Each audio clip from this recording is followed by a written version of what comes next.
Listen, we have a great show lined up for you. I'm your host, Kim Jacobs, better known as the Balance Doctor.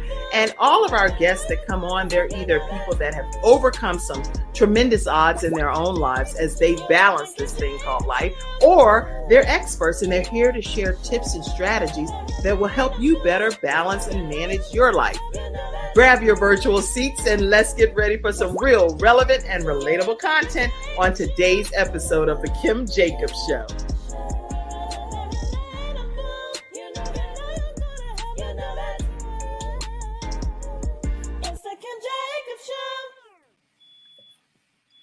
Hello, everyone. It is the Kim Jacobs Show. Oh, look, Sakinna, you like, girl, you ain't give me enough time. You know, man, my wings cold, they say, right? It's okay. I'm so glad to have you all. Just so y'all know, backstage, I told Sakinna, I said, okay, you go ahead and you share it, right? Then time you finish sharing it, turn your phone sideways, and you'll be right here in the broadcast. And of course, I'm like, whoop! Here we are, and I did backstage. So thank you so much, Sakinna, for just the spirit that you always have about you. You're such a pleasant person. How are you today? Thank you. I'm good. How are you? I'm doing great, and I'm giddy excited because I already know some of the things that's happening in your life, some backstory. So it's like I feel like I've been to a wedding. You know how you smile really, really hard at a wedding, right? Right. And she's like, that's all. Because I don't think I ever remember you smiling at that level in the other times that I've seen you. I've just seen just a few little teeth here or there, but now I see it all the way at the back. I'll tell y'all, that's just an inside joke for right now until we talk about it. Today, everybody, let me get very serious for a minute. But today, we are actually going to be talking about autism. And we're going to be talking about it from a different point of view. A lot of times when you hear about children or adults that live on the autism spectrum disorder, live with that is so much negativity associated with it. But today, I have a guest here, which is Sakinna J, who's going to be talking about it from her mom perspective.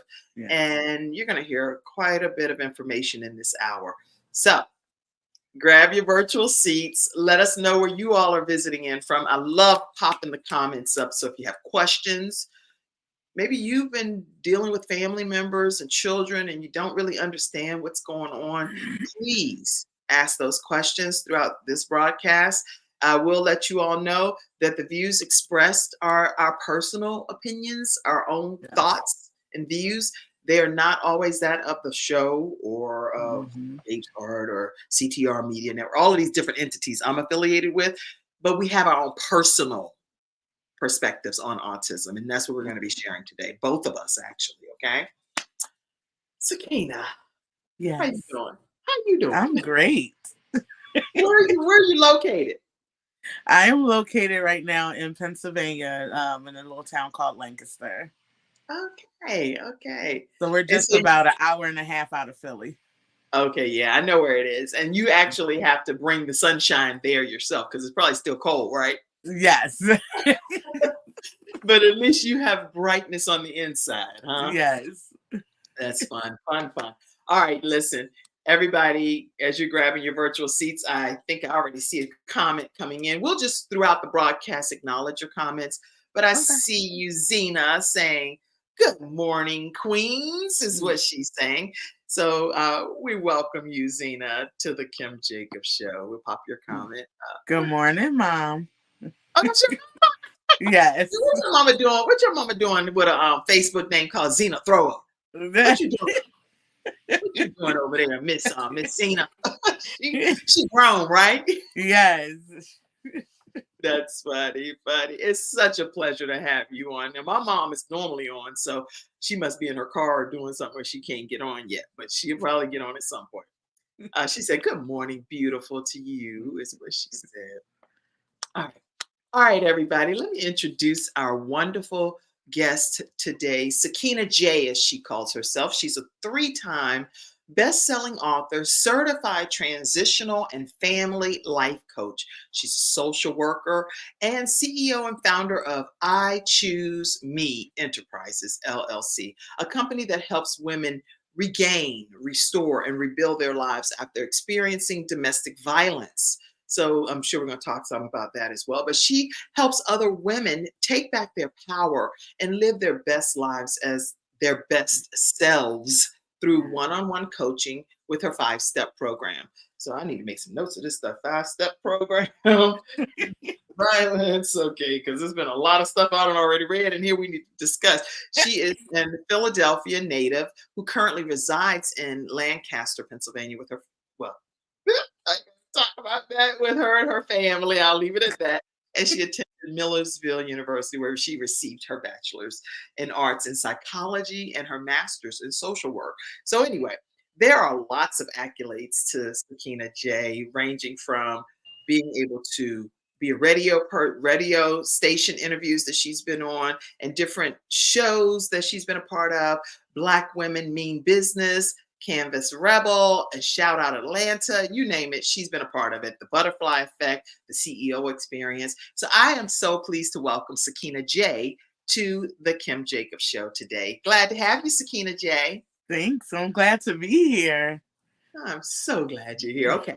So before we dive into our talk today, which is about autism, just so everyone is fully aware, that's what we're going to be discussing today. And when we talk about autism and what it is, it's actually a developmental disability that's caused by differences in the brain. So some people with autism spectrum disorder have a known difference, such as a genetic condition, but some other people have the condition, but it's not scientifically understood as to why it's happening. So we're going to be deep diving into that conversation a lot more today. But I'd love to hear just some of your backstory, Sakinna, if you don't mind talking to us and telling us who you are and where you come from. Okay. Well, as you mentioned, my name is Sakinna J, three-time best-selling author. I started my writing and business journey I want to say it's only been 2 years. So yeah, I want to say November of 2021.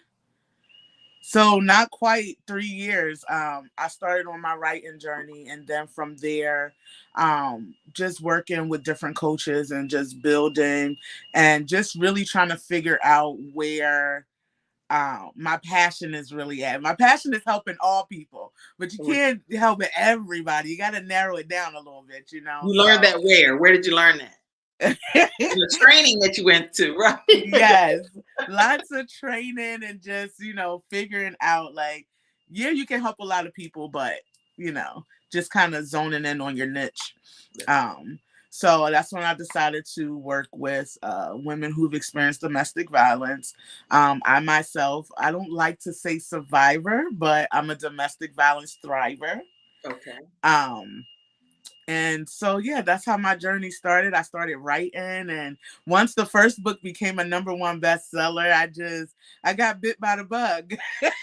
Once you write a book, then you're like, you know what? At that point, it's like, I have to get what God has put inside of me out to the world, right? Right. Because this is technically going to be your mark on society. Yes. Some of the things that will allow you to leave a legacy that lives way beyond your years of being here on this earth, right? So your Exactly. story will be told forever. So what's the name of some of your books or your books?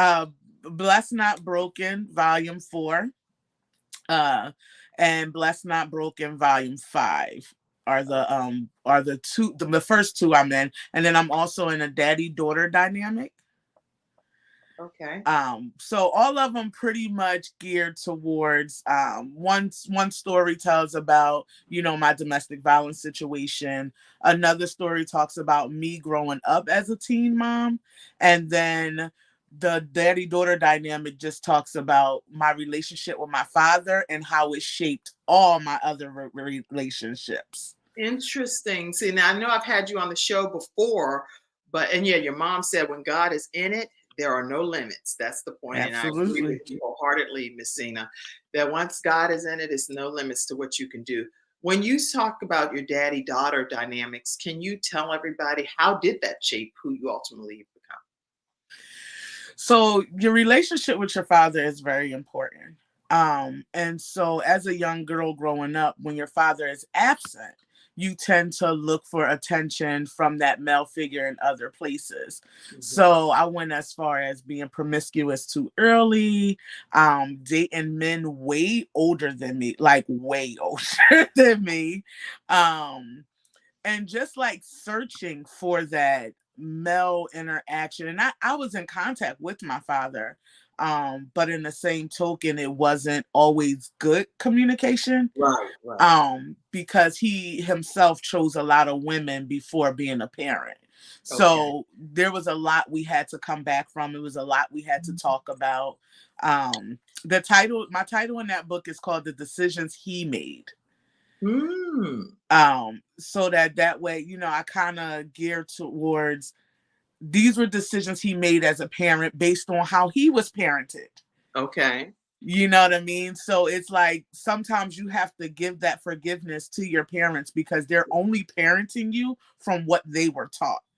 And it wasn't until I got older and had conversations with like my parents that I realized, okay, you did that because no one taught you how to do this, or you reacted that way because no one really taught you how to sit and talk to your daughters. Right, right, Especially for men and girls are kind of, they're like, oh, I provided, or I was there if they wanted to talk, but not really like taking them out on dates and telling them how beautiful right. they are. And so I struggled with my self-esteem for a very long time, Okay. because of my daddy-daughter dynamic.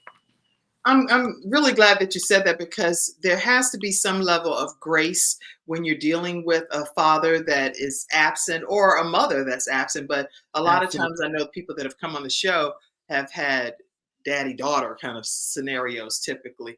And Yes, and they can only parent from the place that they know. So it's not that exactly. they are trying to do anything personal to attack you or to harm Hmm. you because clearly they love you. Your parent, I'm Right. sure, loves you. So, but they can only give what they have, the capacity of what they have to give, especially if they are not connected to a higher source that holds them accountable for whatever the Absolutely. case may be. So I really love the fact that you've taken that approach with your dad and giving him that grace because that's inspiring to viewers today too. Let me see. I'm trying to see. Oh, is that it? Is that the book? Yes, that's the daddy-daughter dynamic. The Path to Healing. So what healing do you feel came from you having your daddy-daughter dynamic? Well, so when I was growing up, I feel like there was a lot of different stories, a lot of different, like, I had to hear from my mom certain her perspective on things. And I have an older sister who's 7 years older, had to hear her perspective. Then I had to hear my dad's perspective. And my dad actually struggled with substance use when we were growing up. So Okay. it's like some things he didn't remember and some things he did. So it's like, okay, offering him that grace, like, okay, we all know that drugs have a way of, messing with the chemistry of your brain. So Mhm. there are some things he might not know. So just really having those tough conversations with him, letting him know that the choices he made, how they affected me. Mhm. Um, and just trying to rebuild our relationship because we didn't talk for a long time, um and it just wasn't allowing me to have healthy um relationships of my own, like healthy Mhm. relationships with my own partners. So I really needed to heal from whatever that daddy daughter dynamic was that was holding that weight on me, so that I can move forward in my relationships. I'm really glad, even though I know that's not today's topic. Today's topic for everybody that's tuning in is we're going to be talking more about autism and this mom of six, how she actually is raising children with autism as well, in addition to just general motherhood that she has. Right. And so I'm really glad that we did kind of veer off for a minute to just talk about the daddy daughter dynamic. And is this the book as well, The Blessed?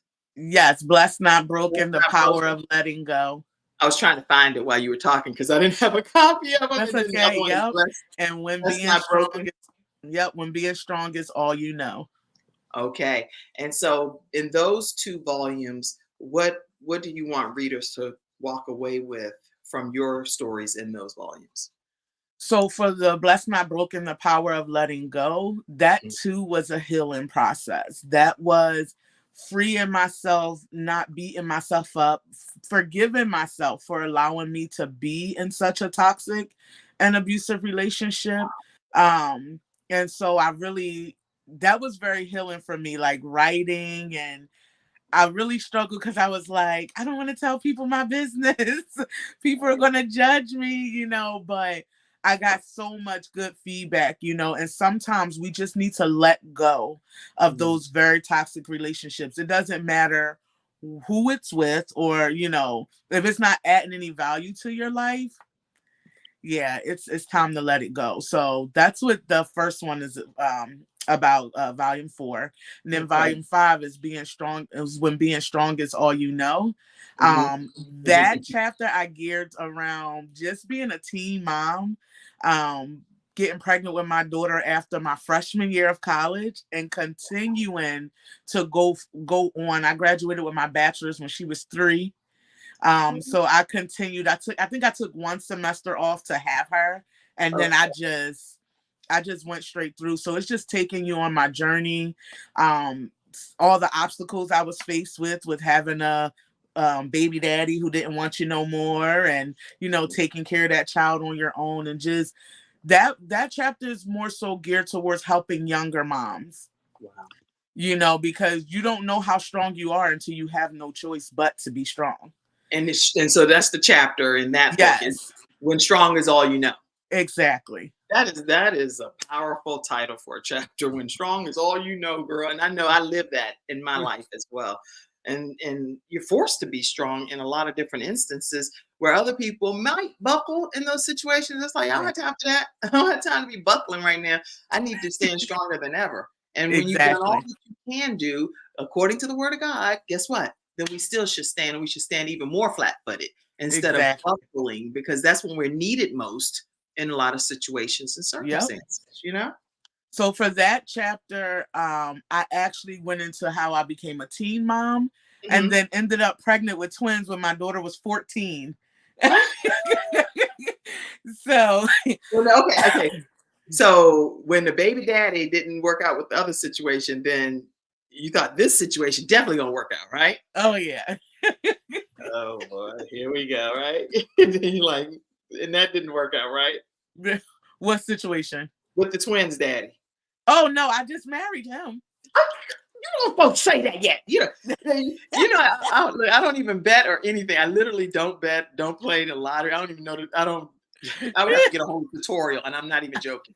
So my friend jokes me all the time. She's like, girl, if I ever win, I said, well, if you win, then please, for the love of God, give me some or whatever. But for me to go in there and hold the whole line up and try to get an understanding of, well, okay, what do you do here? What do you do? Anyway, one of these commercials in the North Carolina area is Kevin Hart. He's a comedian.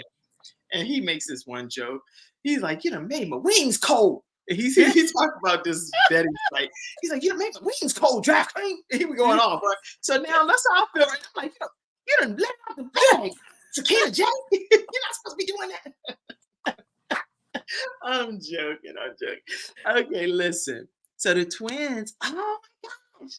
The twins' baby daddy.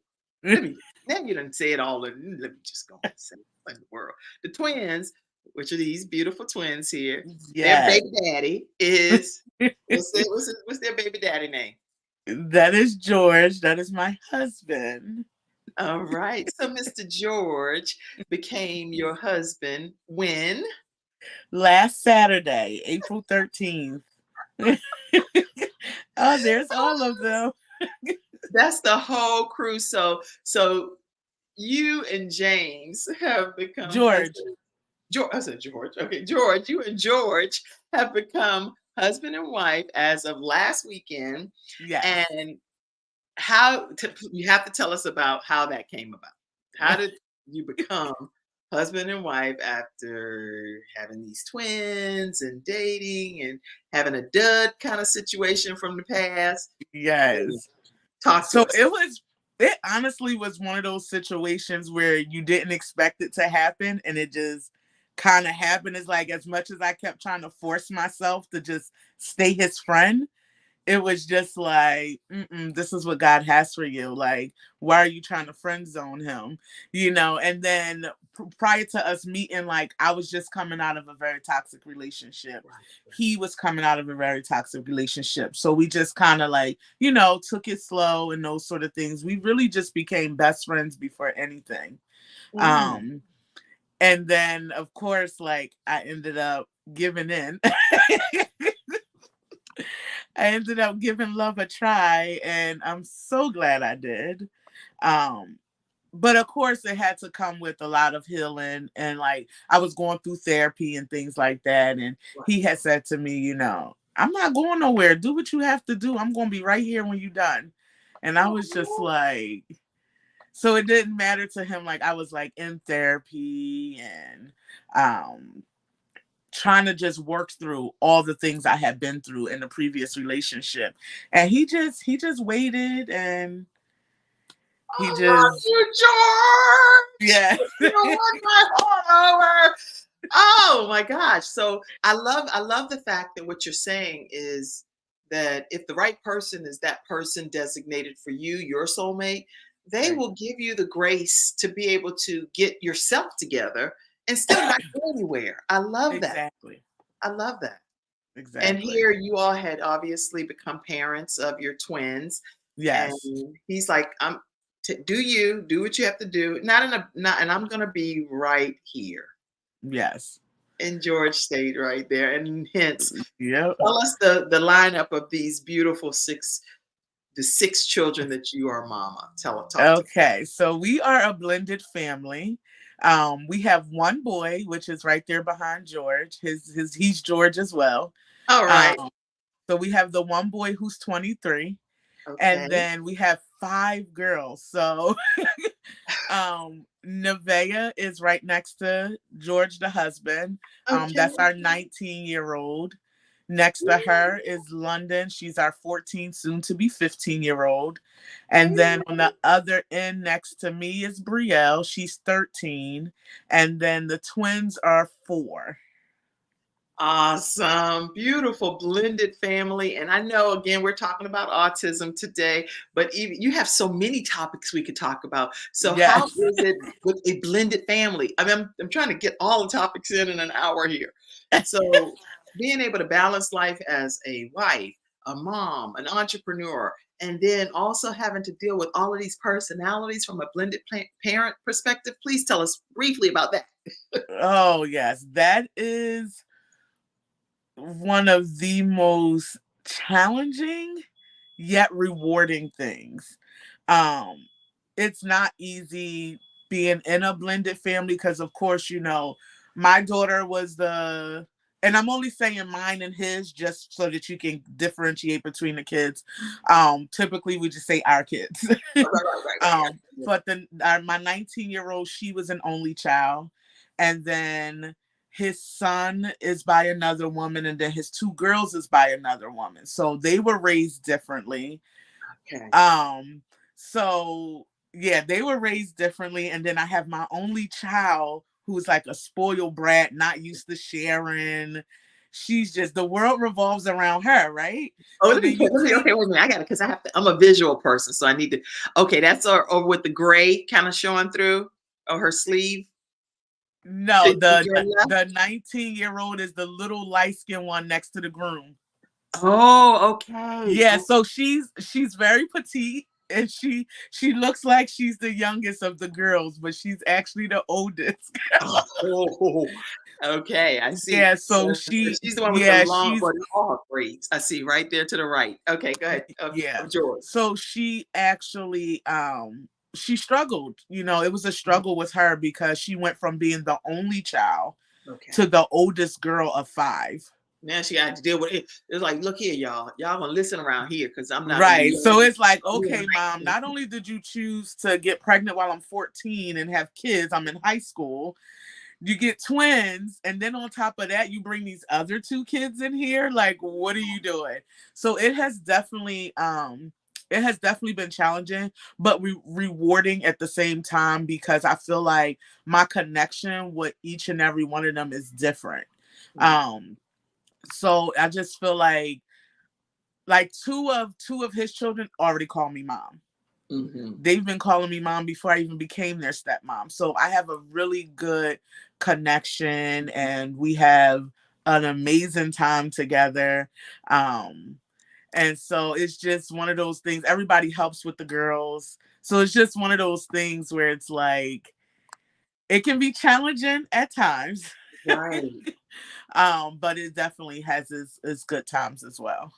I'm really glad that you're taking the time to indulge me in talking about Oh no. marriage, talking about the blended family, talking about teen motherhood. You've said so many things. Listen, if you are a blended family as well and you're tuning into today's episode, make sure you share your story with us right on the Kim Jacobs Show at kimjacobsshow@gmail.com. We'd love to possibly feature your family as well. So bring the information in the story. If you're a teen mom, if you're a person that just recently got married, or you're long-term marriage and you want to share some tips on here. Your mom said you are an amazing mother.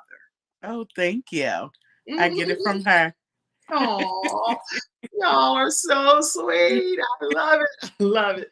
Okay, listen, everybody. We are talking today with Sakinna J, and we're talking about how to deal with autism. And with her being a mom of twins that live with autism spectrum disorder, we want to be able to talk on the second half of the show about how does she do this? How do you manage your children that live with autism? And especially with this being autism acceptance, it's a big difference, not just awareness. Autism acceptance. Let's accept some of the things that we're learning about regarding our children that have autism. So let's take a quick commercial break. And when we come back, we're going to hear more from Sakinna J, or really Sakinna J. Lewis now. Oh, by the way. Leave it at that. I'm going to put a whole government name out there. Sakinna J. All right. We'll be right back right after this break. Hi, I'm Kim Jacobs, the Managing Director of the Charlotte, North Carolina chapter of eWomen Network. I am so excited that you stopped to watch this video. I've got good news for you. You've just discovered an international network of women entrepreneurs who are committed to helping you achieve, succeed, and prosper. We're on a mission here to help 1 million women entrepreneurs each achieve $1 million in annual revenue. Here at eWomen Network, we have a complete success system that supports you every step of the way in building and growing your business.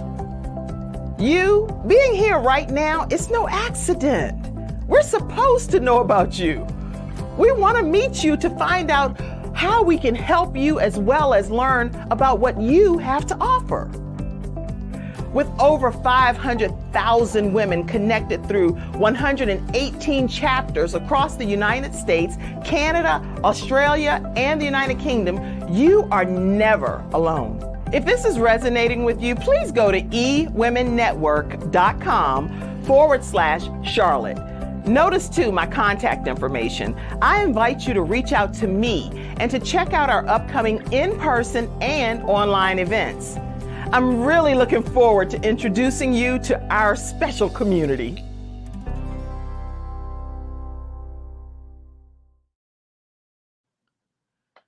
So you get to see me with all that hair, right? I was about to say, you look so different. So I took some scissors and some clippers. Well, I let one of my sons cut my hair, and he took me down so low. I was like, boy, I ought to slap you. I mean, he just had, I don't know if he took out his anger or what. I mean, I said, but you know what? I was trying to get the perm out of my hair, and he ended up helping me out, which I was like, thank you so much, son. You know? But I love just having my hair with no perm anyway.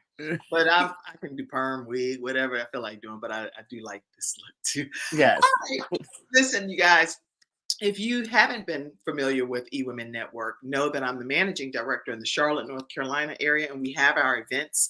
And one of our big events that's coming up is going to be, and this might timestamp the video. So if it's not April that you're watching this, the month of April, then just enjoy the replay, because I'm definitely replaying this again.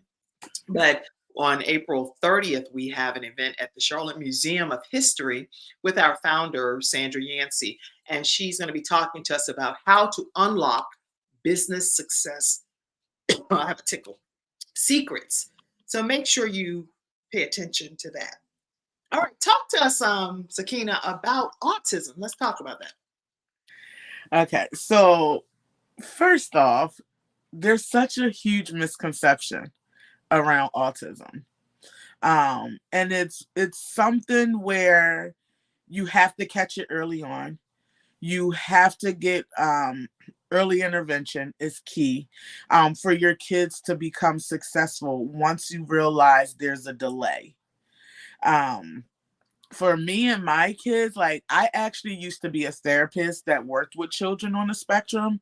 So it was like after their first birthday, I started noticing that the words that they could say, they could no longer say. They were late walkers. They didn't walk until they were like 14 to 15 months. And when they started walking, they were only on their tippy toes, which they still currently do. And so I'm just like, something's a little off. Now we take them to the doctors often. You fill out those little those milestone reports that the pediatrician gives you. Those reports, they seem really tedious and they are really nerve-wracking when you go to the doctors. But it is very, very, very important to fill them out because you'll be able to see like, okay, my kids aren't doing this on the, at the right age that they should be doing it. And after like, I want to say the second time of them not hitting those milestone marks, I was just like, can we get early intervention? I told the pediatrician I wanted the early intervention. She was just like, you sure you don't want to give it a no? Absolutely not. They're clearly behind. They were doing a lot of like hand flapping and just making sounds. And so we got them into early intervention like right away. I think they were like 18 months. Yeah, it was like right before they hit 2, we got early intervention involved because some kids just have a developmental delay. Right. Some kids just have a speech delay. And a lot of times with early intervention, you can kind of tackle those speech delays, those developmental delays. Right. What happened with my girls though were they were in early intervention, but they still wasn't catching the speech.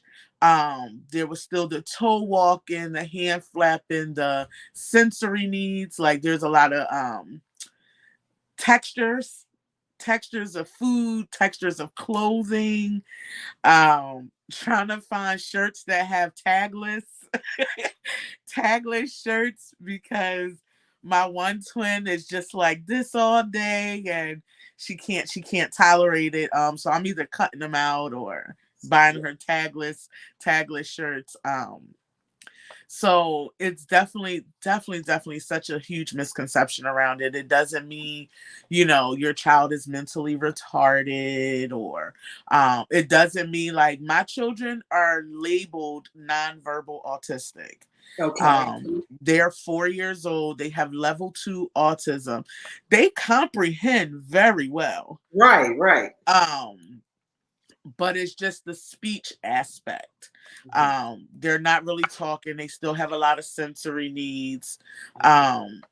They are still very triggered by change, any type of change in their schedule, any type of anything. Like I'm very grateful for my mom and my other kids this past week because while we were on a honeymoon, they were going crazy.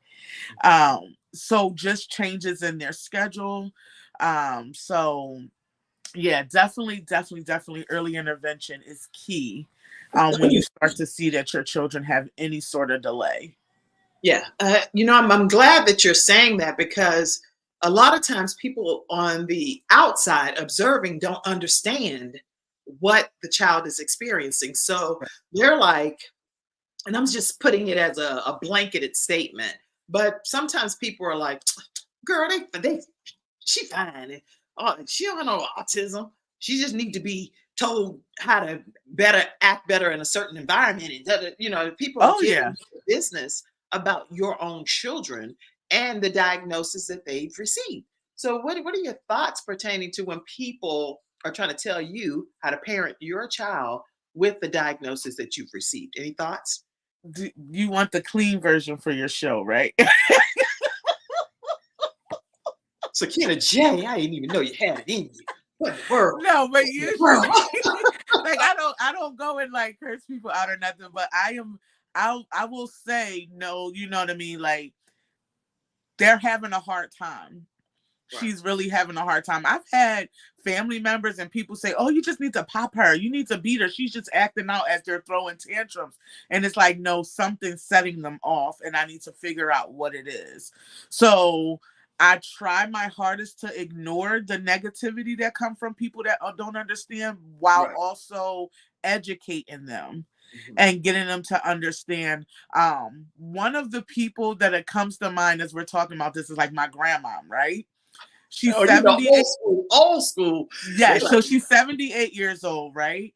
And so she's just starting to understand. They're four, but before she didn't really understand it. She's right, like, what's wrong with her? She don't hear me talking to her. Like, and so my grandmom is hard of hearing too. So it's right,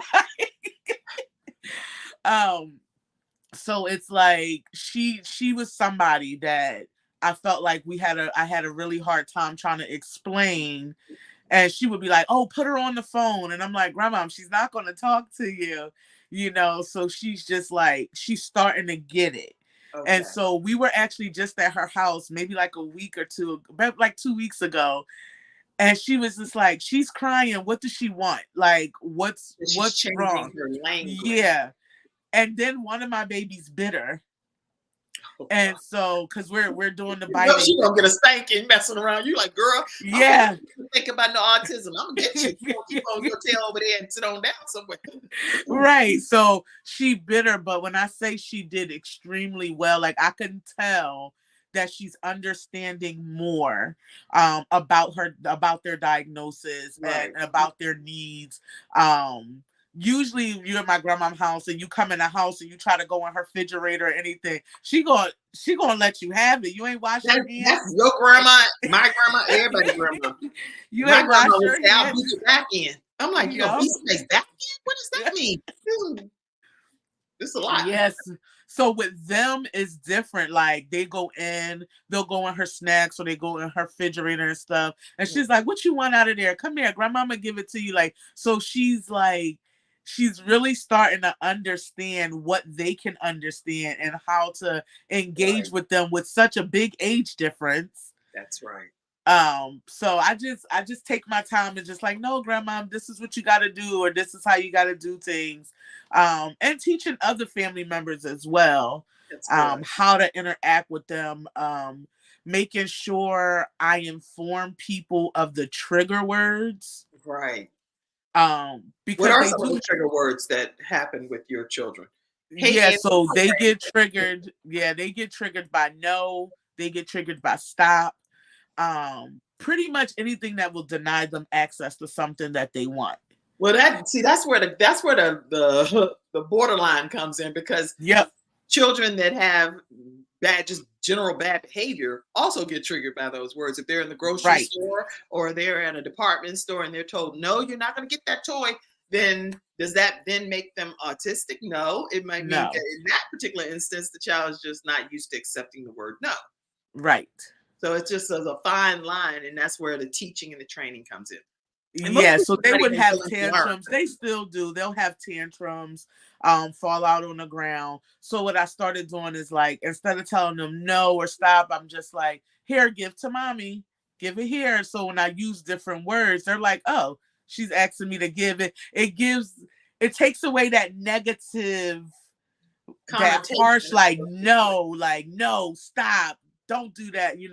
So we definitely do try to find words that are a little bit more softer, That's good. um that's not triggering, that allow us to still have a win, right? Because we still need you to give me that if that's dangerous for you to Right.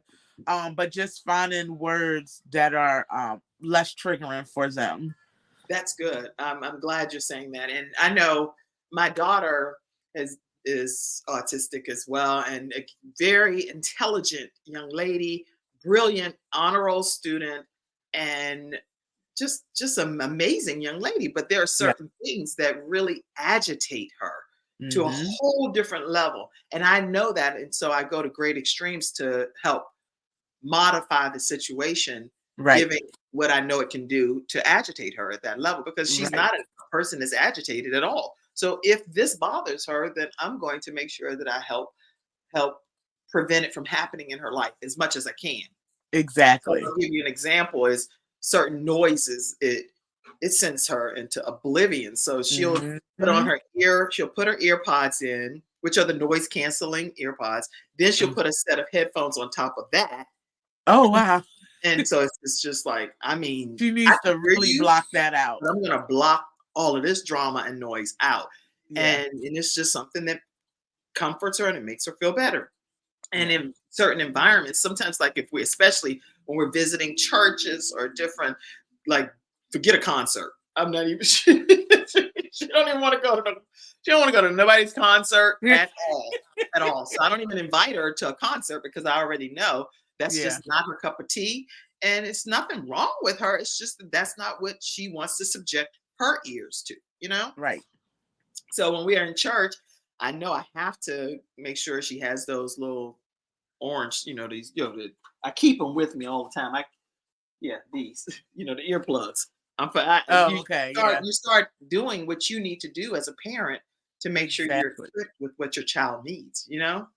Yeah. That's, So, I get a lot when I'm out in public. Actually, it just happened to us. We took the twins, George and I took the twins to Bahama Breeze. It's a restaurant okay. in King of Prussia, right? And this guy comes up and he's like, I really appreciate what you guys are doing. And then it happened more than once. So it happened when I was out with George, and it happened when I was with my mom in a restaurant with them. Hmm.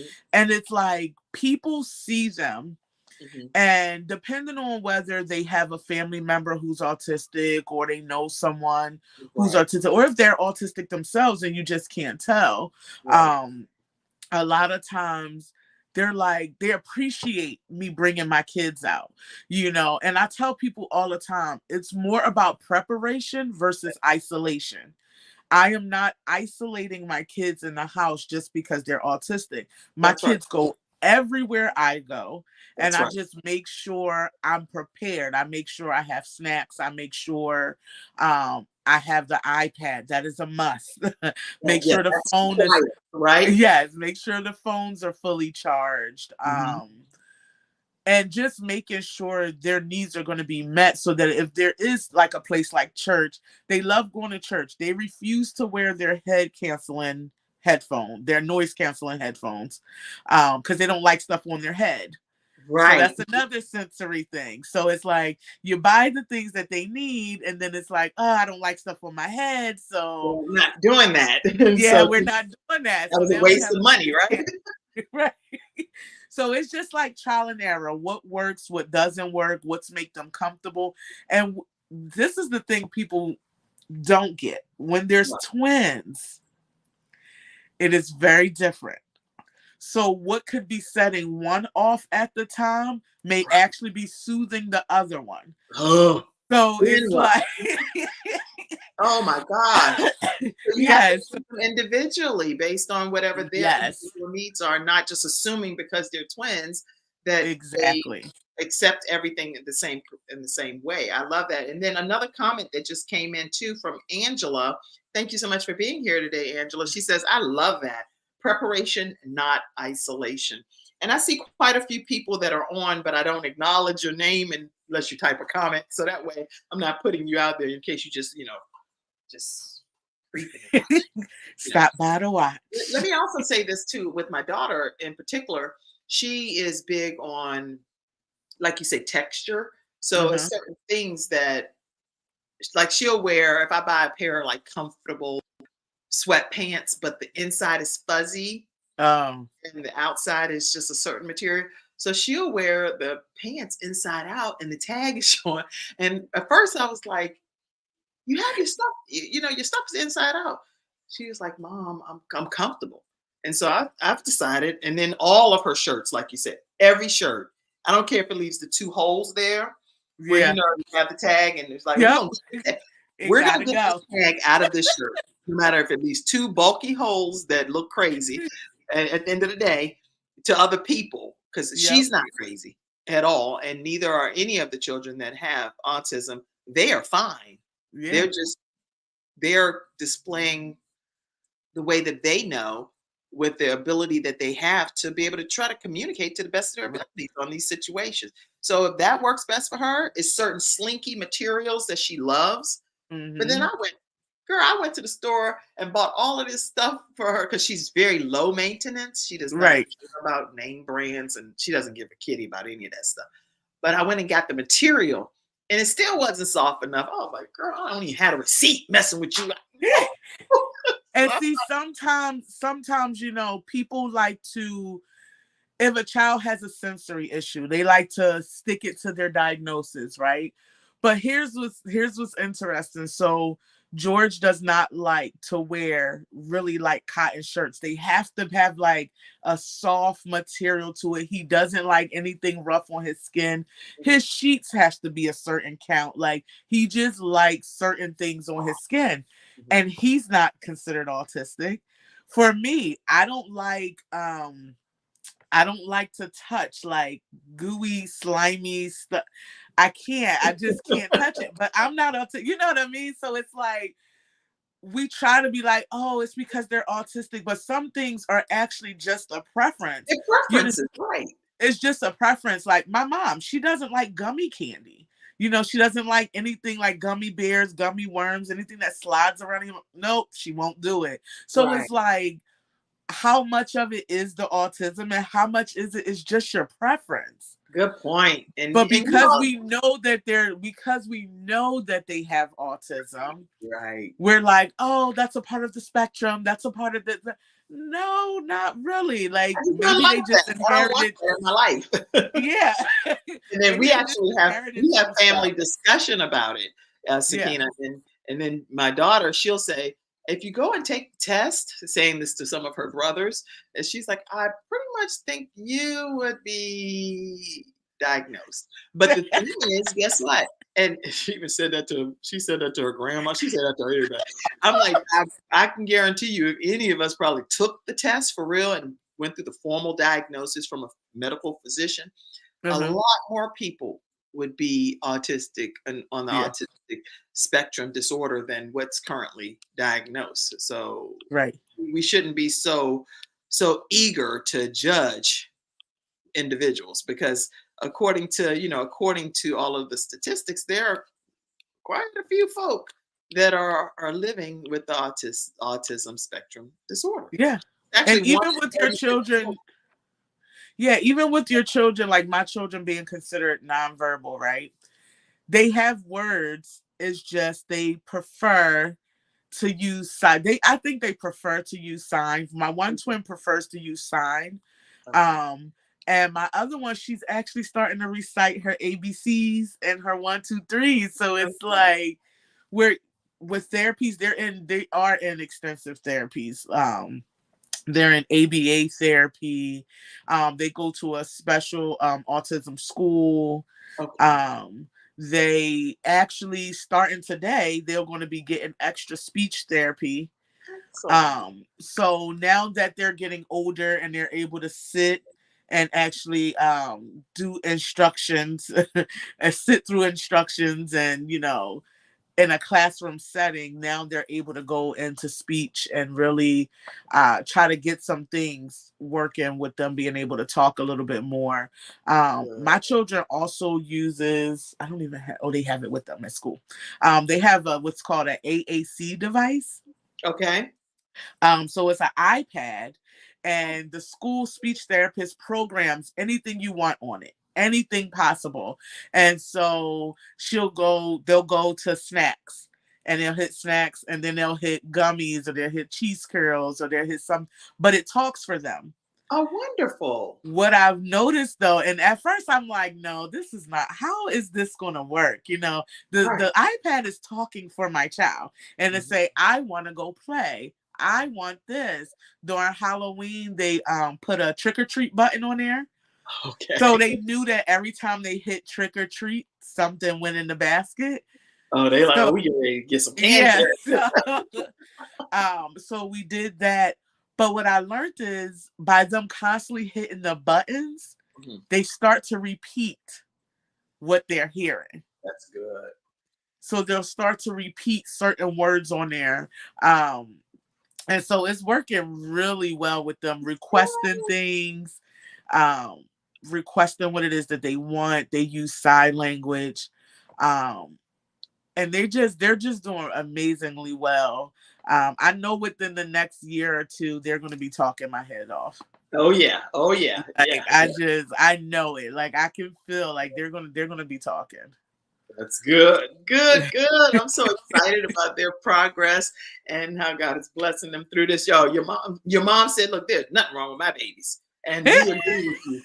It's She something. says that all the time. She says they are very smart. Kim, when I tell you any type of, you know how you put up barricades in your house, like keep your kids Right. safe, you know, you got the gates, you blocking them out of this room, you got Right. this, you blocking them out.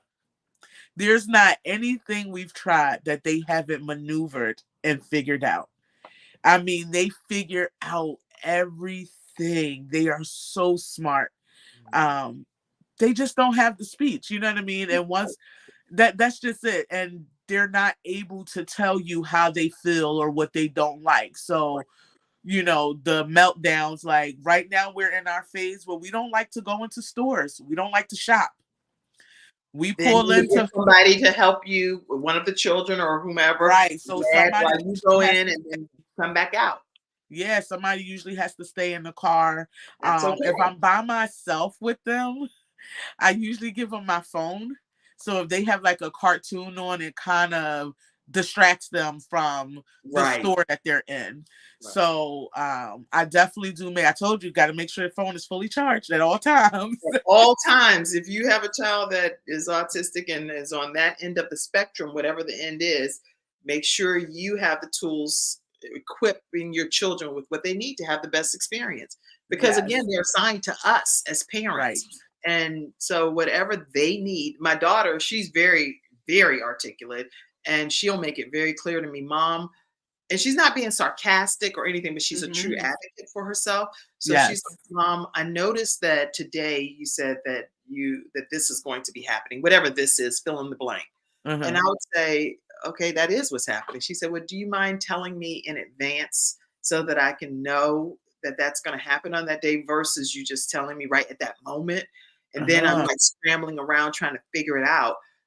But to me, I've already given her like 24-hour notice or whatever. She's talking about the day you find out. Like if it's a week ago, let me put it on. And she has a calendar. She has a vision board. She is That's extremely amazing. organized. Like Yes. extremely, everything is very structured. She'll wear like the same sneakers. And I'm like, what? I don't bought her like 3 or 4 pair of sneakers. But she's like, well, those don't have memory foam in them. So now I'm like, oh, I will Yeah. not buy a pair of sneakers without memory foam. And if you take me out and say it's memory foam and she put Yep. her foot in there and it's not real true memory foam, she knows it. You know? Yes. Yeah, So we actually we go through the shoe changes throughout the Mhm. year. My one twin was infatuated. Somebody said get her Crocs because they never keep shoes on their feet. So somebody told me about getting Crocs. I personally I hate Crocs.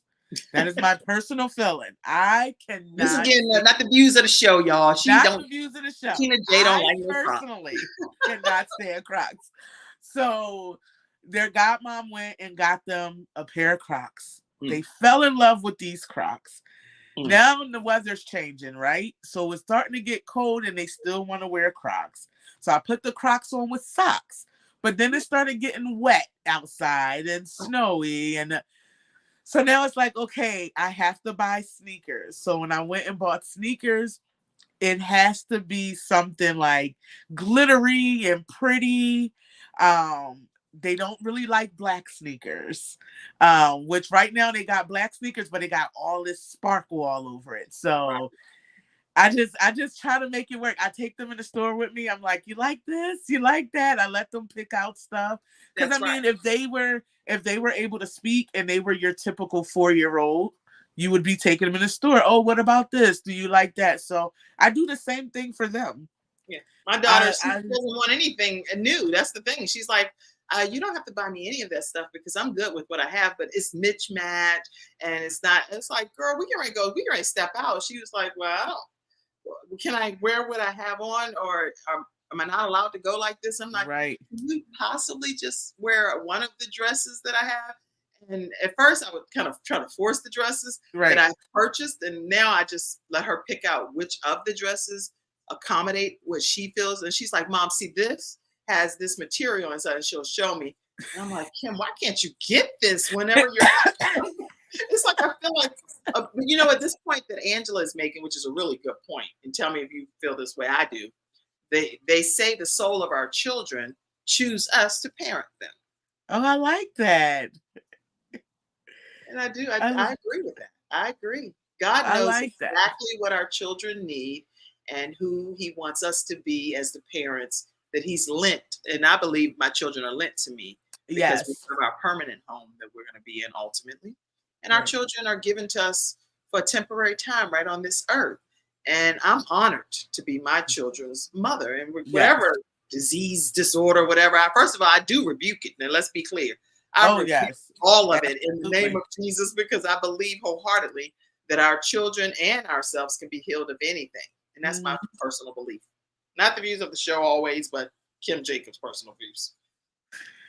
It has definitely been an experience for us. I'll tell you what, George had no idea about like autism. Like, he didn't understand. He was a little in denial. He was one of those parents that was a little in denial. Like, no, they were preemies. So, because they were preemies, you got to get their brain time. And it wasn't until he started to go to therapy sessions with them, or go and they see how they were interacting and things that they were learning. And he was like, oh, wow, like, it's definitely been a very humbling experience. I tell people all the time, like, I'm super patient with them. The way I'm talking to you is typically how my voice stays, even when they're having a meltdown, even when they're throwing stuff at me, even when they're biting and kicking me, because we have had those moments. But I try to stay at the same level, figure out what the issue is so that they can come out of their meltdown, because I don't want them to hurt themselves or hurt me. Right.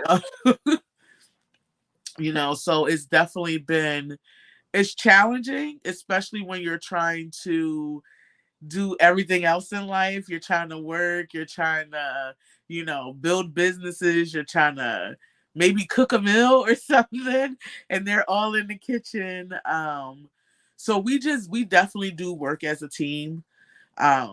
As far as like our scheduling, we do have older children, so they'll help out, like, excuse me, if I need to go into a meeting, or if I have something to do, or I need to run to the store. It's like, okay, watch your sisters, they don't like the supermarket. I'm gonna run to the store, I'll be right back. So good teamwork. Yes, a lot of good teamwork. And then of course I have people like my mom that don't mind watching them. Sorry. I had to tickle on my throat, so let me know if you need me to remove you off the screen for a second. Hold on. What I'll do, let me know. Give me a thumbs up when you're ready to come back on, when your tickle gone, because I had to hop off the stage a second ago myself and grab some water. But listen, Sakinna J, you guys, I want to make sure you know how you can stay connected with her. You can email her at sakinnaj601@gmail.com. Sakinna J 601@gmail.com, or you can also connect with her on Facebook, and that's at Sakinna J Alston, or on Instagram at Sakinna J. And you good back there, Sakinna? All right, okay, I'll pull you back in. See, this is teamwork. You have to look out for each other, right? It's like, don't let me go to a cough and fit on this show. Y'all stay connected with Sakinna J. And if you have any kind of closing words of encouragement, advice for those that are parenting children with special needs, period, regardless of whether it's autism, what advice would you give them today? Definitely identify your support group. Identify who your supports are. You can't get through it alone. It's not something you can try to isolate your child or think people are not going to understand. You just need to get the right support system. And although people think I have it all figured out, I am a part of a lot of autism support groups on Facebook, on Instagram. Um, Definitely, if you feel like your child may have a diagnosis and you're not quite sure, go early intervention. Early intervention is going to be key for your child to be successful. Um, but definitely identify who your supports are, because you're going to need that support. You're going to need mental breaks. It's okay to get frustrated. It's okay to feel overwhelmed. It's okay to lock yourself in a room and cry, because I have been there so I many have times. to. Yeah. And it's okay. Give yourself some grace. It is definitely going to be okay, but you definitely want to make sure you have support. Sakinna, you're an amazing mother, and Thank I'm sure an amazing wife as well. I get to know you more from the mother perspective, but listen, that giving yourself grace is so necessary, because we're not able to do every single thing. So it's Right. okay to say, I need help. You see, Yes. I'm struggling over here. And sometimes, believe it or not, some people don't see that you're struggling because Right. people can't read our minds. So if you need help and you're parenting a child, especially, we need help even when you're parenting children with no diagnosis. Okay. So Okay. if you have a child that has special needs and you need Yes. some help, reach out and say, hey, I need somebody to just give me a moment of reprieve here. Right. I need a me moment. I need to go to the movies. I need to go grocery shopping. I need to stay right here in the house. On my books that I do extreme balance makeover, Mhm. I talk about how you may just have a moment where you're right in the house and you have somebody that you hire to come in right there while you're still in the house, because you may not feel comfortable leaving the house and the person being there and they don't know what to do. But I've had like my niece come in the house and work with my child and say, okay, I'm Mhm. still right downstairs, but just Right. call me if you need me. But I need a 2 minute, 3 minute, an hour, 2 hour break. Exactly. No. Okay, well, this is good. This is really good. Get Yeah. early intervention. You've shared some great tips. Identify your support groups. Get on those Facebook groups and comment. Yes. Share your thoughts. Share your issues, your worries, your concerns. And I know Sakinna J actually went through a training that I offer, which is called How to Start Your Own Show from Scratch. And so Yeah. if you're interested in being a part of our next group training, I have 2 more seats available for the one that's coming up. And I strongly recommend. Do you recommend people take the training? Oh, absolutely. It was amazing. It was amazing. And I am glad that you were a part of the training. And so your new show that's going to be coming out very soon is called what? It's called Autism Talk with Sakinna J. So follow me and you'll get the details on when it's going to premiere. And you guys, I hope it's going to be coming out soon, because the world needs what you have. Autism with Autism Speaks or Autism Talks. Which one is it? It's Autism Talk with Sakinna J. Autism Talks with Sakinna J. I really Yeah. want you all to follow her on all of her social media pages, because she's going to be talking everything autism. If you know of parents and family members that have children that live with autism, make sure you get them to tune in to her episodes that will be airing very soon. So you can follow her. Where can they stay connected with you? I'm on Instagram at Sakinna J, SSAKINNA J. I'm on Facebook under Sakinna J Alston. Last name is ALSTON. And also you can email me at SAKINNAJ601 @gmail.com. All right. And as you can see, again, she's newly married and they are a blended family. So that's the father of her twins. And that is their complete blended family that they have there together. So congratulations again to you, Sakinna Thank J you. and George. So I'm excited about, and you say your last name now is Lewis. So Yes. Mr. Lewis, I'm so glad that you found a beautiful, beautiful being in Sakinna J. And congratulations. Yes. Thank you so much. Did you have a good time on the show today? Oh, this was amazing. It was great. Was there anything you wanted to say that you didn't get to say? You know how you're at close out, you're like, girl, I meant to say this. I don't think so. Okay, well, I want to let everybody know that I'm very grateful that you all tuned in today. Please make sure you share the broadcast with everyone you know.